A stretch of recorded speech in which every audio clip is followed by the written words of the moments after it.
Om Swastiastu.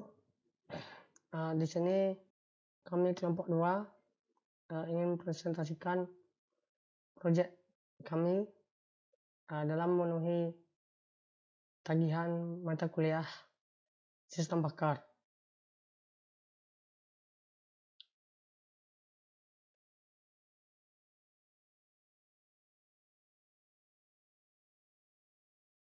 Baik, pengertian sistem pakar di sini adalah sistem yang berusaha mengadopsi pengetahuan manusia ke komputer agar komputer dapat menyelesaikan masalah seperti yang biasa dilakukan oleh para ahli. Dan sistem pakar yang baik dirancang agar dapat menyelesaikan suatu permasalahan tertentu dengan meniru kerja dari para ahli. Sistem pakar merupakan suatu sistem komputer yang bisa menyamai atau meniru kemampuan seorang pakar.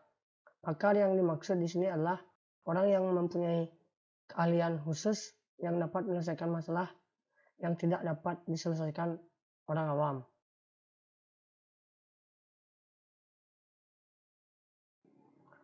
Struktur sistem pakar berupa knowledge base atau domain knowledge yang bisa dikatakan suatu jenis basis data yang dipergunakan untuk manajemen pengetahuan.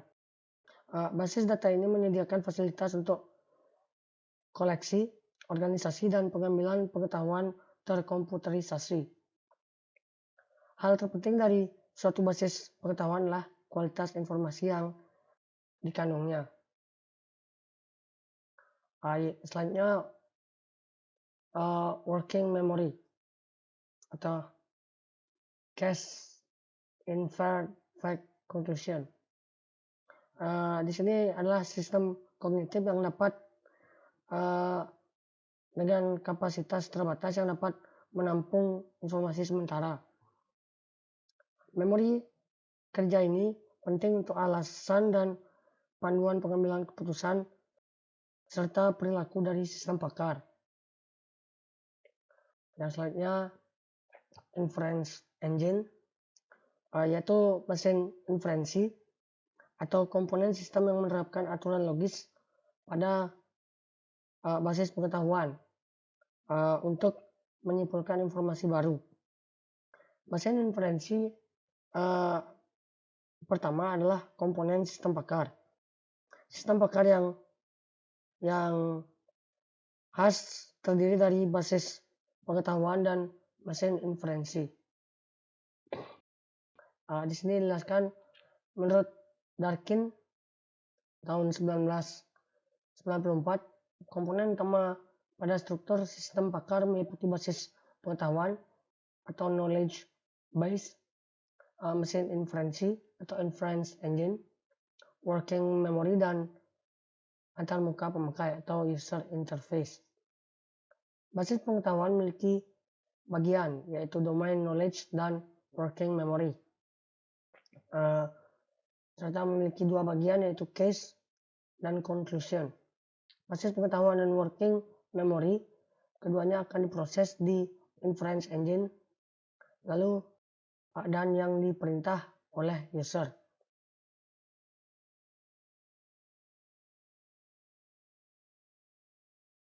Baik, di sini saya akan melanjutkan sistem pakar.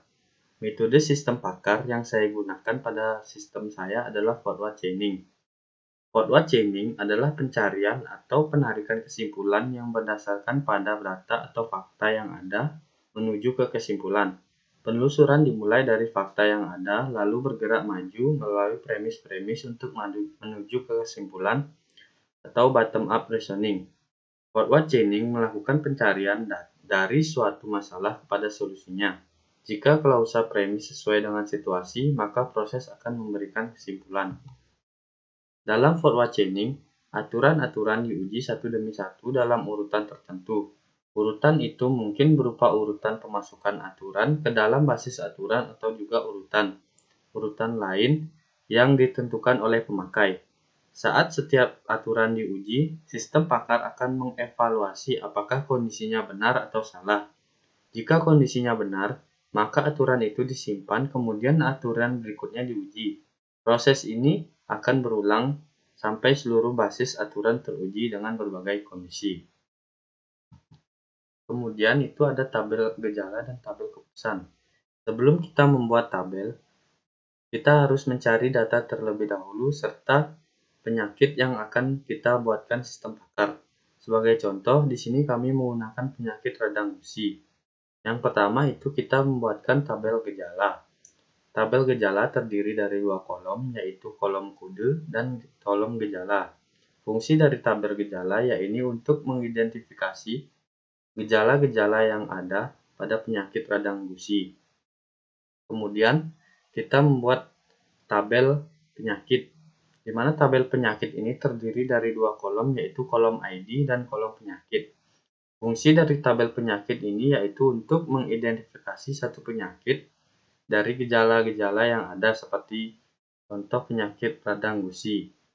Kemudian kita membuat tabel keputusan, di mana tabel keputusan ini adalah gejala-gejala yang ada pada penyakit radang gusi.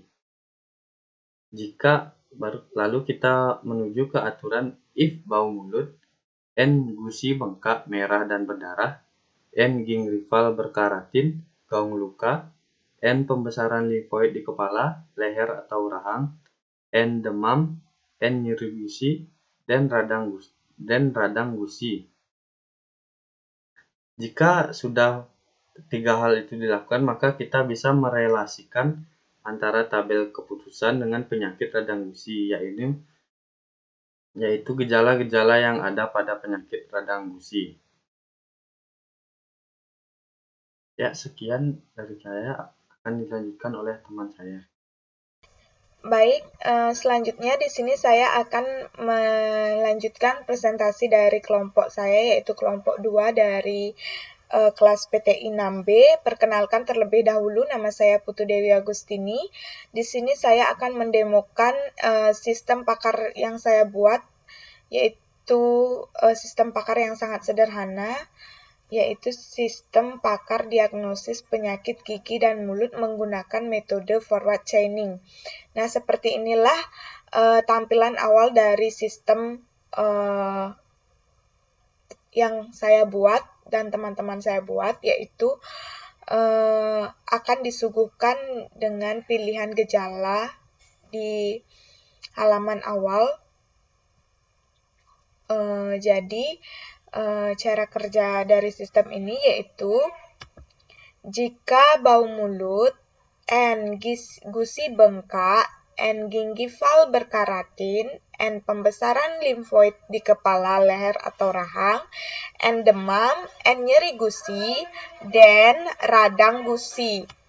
Nah, di sini kita pilih gejalanya yaitu if bau mulut, N gusi bengkak, N gingival berkaratin, N pembesaran limfoid di kepala atau rahang maupun leher, N demam, N nyeri gusi, maka kita akan submit dan hasil dari diagnosanya yaitu penyakit gingivitis atau radang gusi.